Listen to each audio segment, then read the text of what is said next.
Namaste viewers. Today we have Mr. Anurag Mittal, Associate Director of IDFC Mutual Fund with us. He manages more than 40,000 crores of debt mutual funds, corporate bond, IDFC Corporate Bond Fund, IDFC Banking and PSU Fund, and more particularly IDFC Target Maturity Funds. So all these put together, he manages more than 40,000 crores, and he has worked earlier. He has more than a decade of experience in this industry. Prior to IDFC Mutual Fund, he was working with HDFC Mutual Fund, Axis Mutual Fund, and ICICI Prudential Life Insurance in the fund management area. He is basically from Delhi University. Subsequently, he has done his master's degree from London School of Economics, LSE popularly called, and also he is a chartered accountant. So with lots of experience and some of the funds that he manages are leaders in the industry. But today, particularly, we are meeting him to understand about target maturity funds. This is a new category which has come in the past 6 months or a year or so. So kind of an alternate to FD, Let us hear from him itself. So to understand what is target maturity fund and all those things. Namaste, Anurag. Good day, sir. Good day, everyone. And thanks a lot for a very kind introduction and having me here. Thank you. Sure, Anurag. And most of our viewers are, very novice investors. They are fresh to mutual funds. They want to learn more about mutual fund and investments. They are all over from India as well as Gulf, US, Canada, almost from all the countries. So now to explain them, this target maturity funds is of a recent phenomenon. Is of probably maybe 1 year or 2 years. Even Government of India has come out through this route to sell some of their securities, if I understand rightly. So what are these funds? If you can put it in plain, simple English. Right, sir. So target maturity funds essentially are open-ended roll-down funds in the fixed income category. And what I mean by roll-down funds is just like in a FMP, there is a specific maturity date when the fund terminates, and all the securities are bought in the fund are either before or at the maturity date, and the maturity does not change, and hence the maturity comes down every month and every year. Similarly, the target maturity fund is very similar concept where the fund is constructed to anchor around a certain maturity, and all the securities subsequently also bought and sold are of the similar maturity. So what happens if I were to explain it like let's say a bond? So let's say if I hold a 5-year bond and I hold it to maturity, what happens is after year 1 it becomes a 4-year bond, after year 2 it becomes a 3-year bond, so and so on and so forth till it becomes 0 in the 5th year. The target maturity fund is also a similar strategy where a portfolio is anchored to a specific maturity date. All the securities that are bought in that fund are anchored around the maturity date, and hence the maturity continues to roll down every month and every year, so on and so forth. Okay. So in simple words, it's like an open-ended, you can say, call it a FMP, where unlike a FMP where investors cannot exit and the liquidity either in the secondary market is not there, the benefit of target maturity is that it's open-ended, so investors can enter or exit anytime. The difference between target maturity and some of the roll-down strategy is, in roll-down strategy, there is flexibility on the securities selection. Because there is no index to track, a fund manager has a wider choice or a wider universe of security selection. In a target maturity index fund or a target maturity ETF, the security selection, the issuer selection is also controlled because it has to be referenced to a particular benchmark. So whatever is there in the benchmark, the securities have to be bought in line with the benchmark. So that's also one control area that you get in the target maturity. Okay. People are used to ultra short-term funds. People are used to liquid funds. Right. So now, how the target maturity fund is different from these funds, the regular funds, the regular debt funds?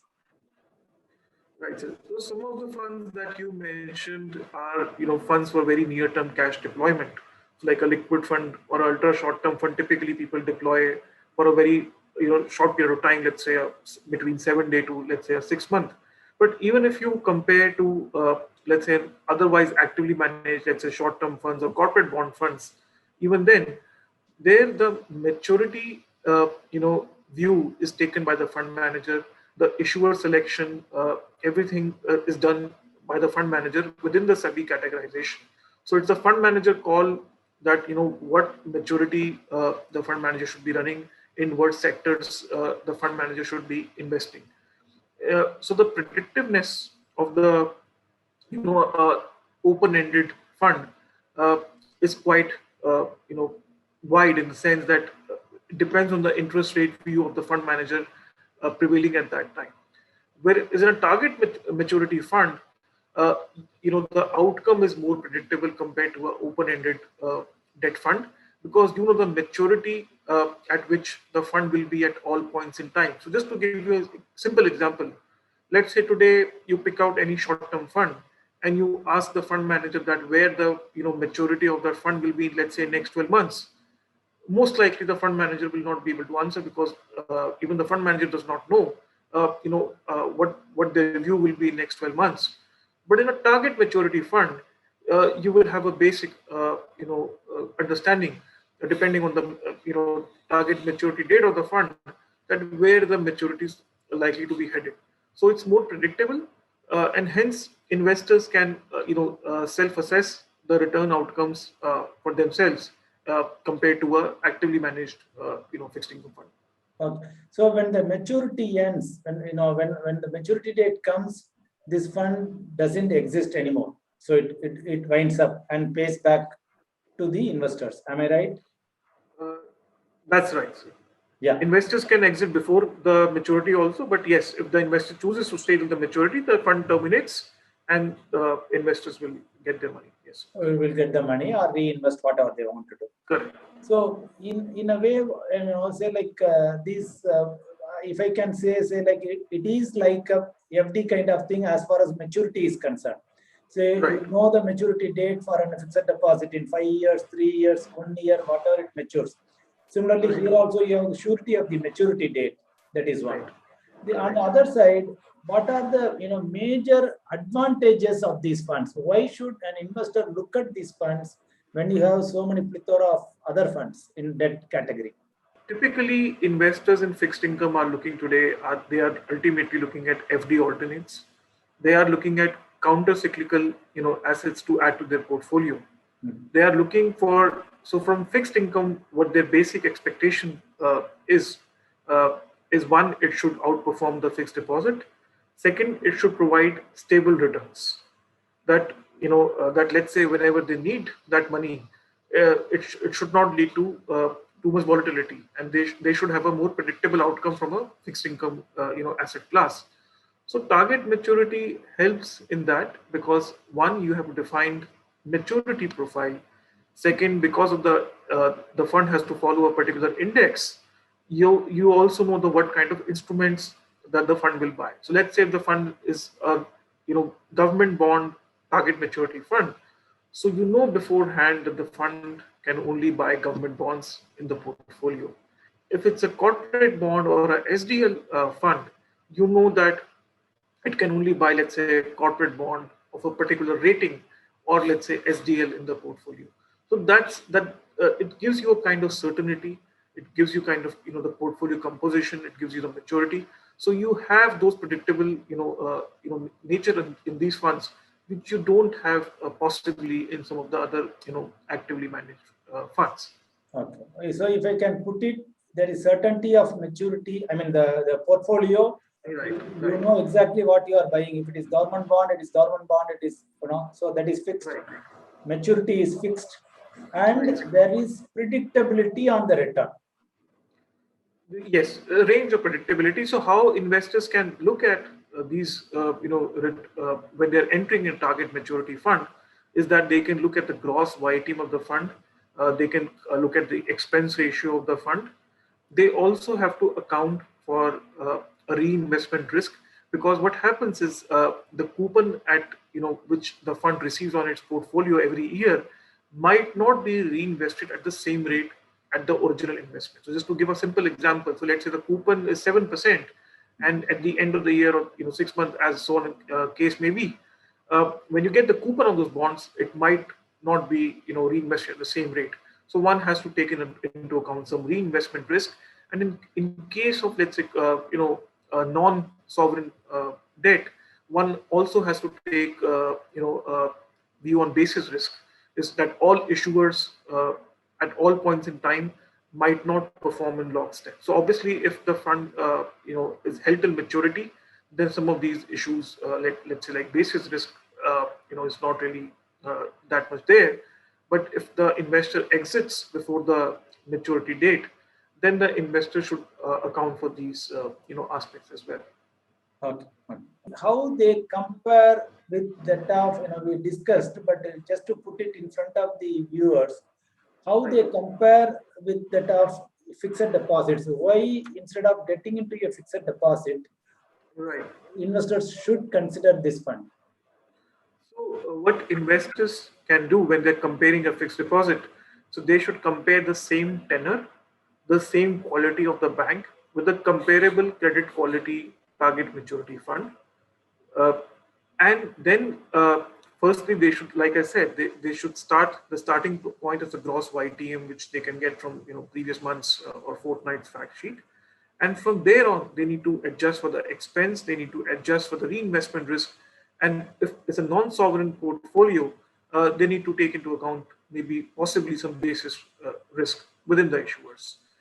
If after adjusting for all of that, they think it's a more tax efficient option, they can consider investing into target maturity funds. Yeah. One of the biggest, as you speak, one of the biggest advantages is, of course, the tax efficiency of, in general, debt products, and of course, as you said, the quality is a predominant thing. Yes. And what are the kinds of products that IDFC Mutual Fund offers in this area, in the target maturity area? So we have a IDFC Gilt 2027 index fund and a IDFC Gilt 2028 index fund. So because if you look at the shape of the yield curve today, and if we see the steepness between, let's say, overnight or 3-year to these points, that's where we find the most steepness exists. And if we go beyond 6-7 year, let's say to 10-year or 15-year, that curve starts to become kind of flat.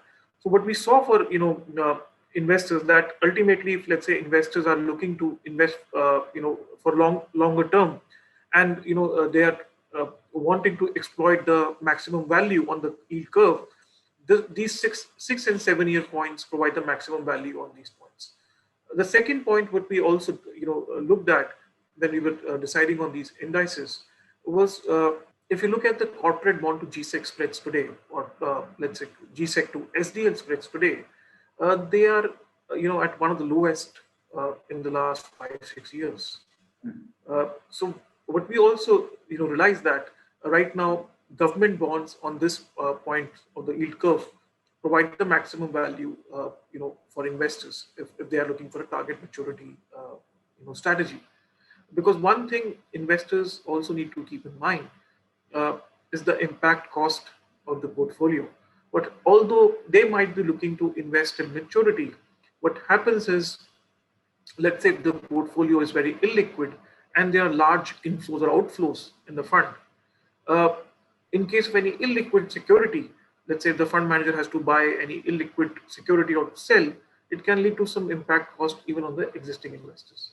So according to us right now, GSECs in the 2027 and 2028 bucket provide reasonable opportunity, and they're also relatively more liquid than, let's say, corporate bonds or SDL same maturity. But the annual coupon which these bonds get may or may not be reinvested at the same rate. So if these coupons get reinvested at a lower rate, right, so the realized return could be lower at the YTM at which the investor is envisaging. If the interest rates go up, the coupons will be reinvested at a higher rate. Because as fund managers and distributors, we are always worried about the downside, but we never talk about the upside. Correct.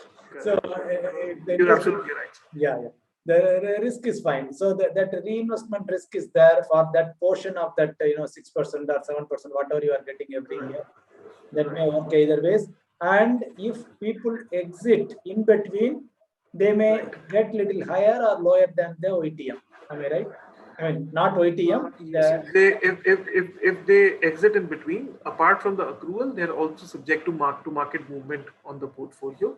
So if the mark-to-market movement is not in their favor, there could be some mark-to-market losses also they could see. Correct. And yours is a fund. It is a regular purchase and sale. It is not an ETF, if I am right. That's right. Okay. So there are other products also in the market which are like listed in the market, if I am right. Huh? Yeah. Okay. They come like an ETF. Yes. So there is no market maker in this product. Since it's an index fund, one can directly invest with the mutual fund house itself. Okay. Thank you very much, Anurag, for taking time and explaining this in very simple words to our viewers. Probably see you another time for another subject. Thank you very much.